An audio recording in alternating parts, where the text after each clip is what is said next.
नमस्कार। मेरी कविता का शीर्षक है एक हसीना के साथ सफ़र।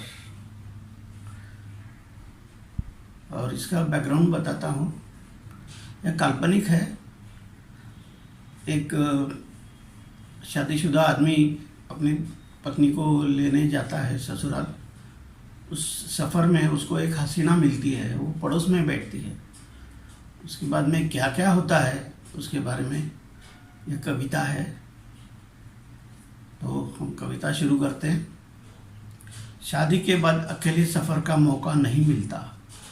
शादी के बाद अकेले सफ़र करने का मौका नहीं मिलता, पर कई बार अकेले पत्नी को लाने जाना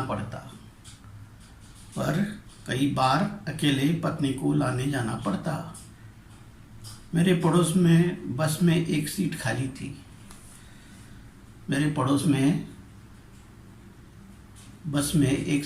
थी। एक्सक्यूज़ मी, क्या मैं बैठ सकती हूँ? हसीना ने पूछा था। एक्सक्यूज़ मी, क्या मैं बैठ सकती हूँ? हसीना ने पूछा था। हसीना पड़ोस में बैठी, दिल धक धक कर रहा। हसीना पड़ोस में बैठी, दिल धक धक कर रहा। मेरी खिड़की की सीट थी, कारण बाहर का दृश्य दिख रहा।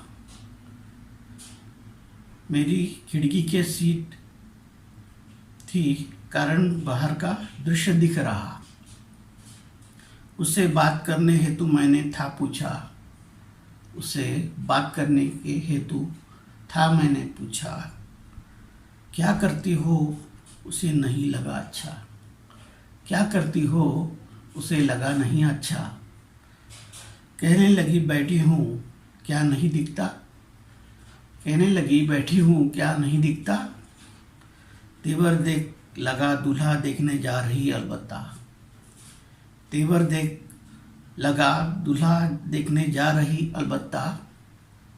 चेहरे पर गुस्से के तेवर दिख रहे थे। शायद किसी अनचाहे से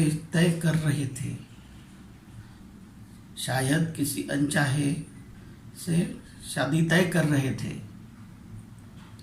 थोड़ी देर बाद कंडक्टर ने मुझे जगाया।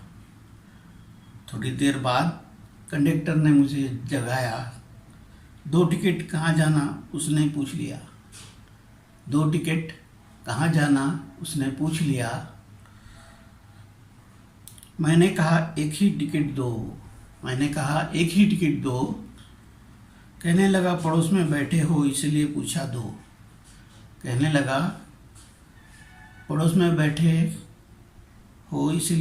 दो। थोड़ी देर बाद उसकी आंख लगने लगी। मेरे कंधे पर सिर टिकाकर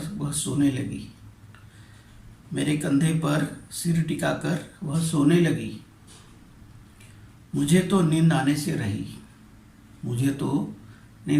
रही जब खूबसूरत हसीना कंधे पर सो रही। जिंदगी के उन पलों को मैं भुला न सका।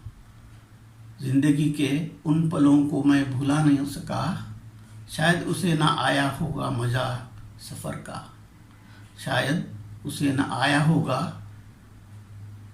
सफ़र का। उन पलों को याद कर आज भी बजती है घंटियाँ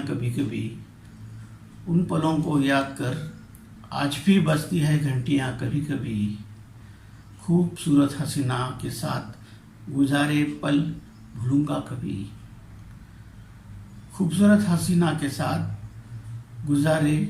पल न भूलूंगा कभी। बस का सफ़र तो हम हमेशा करते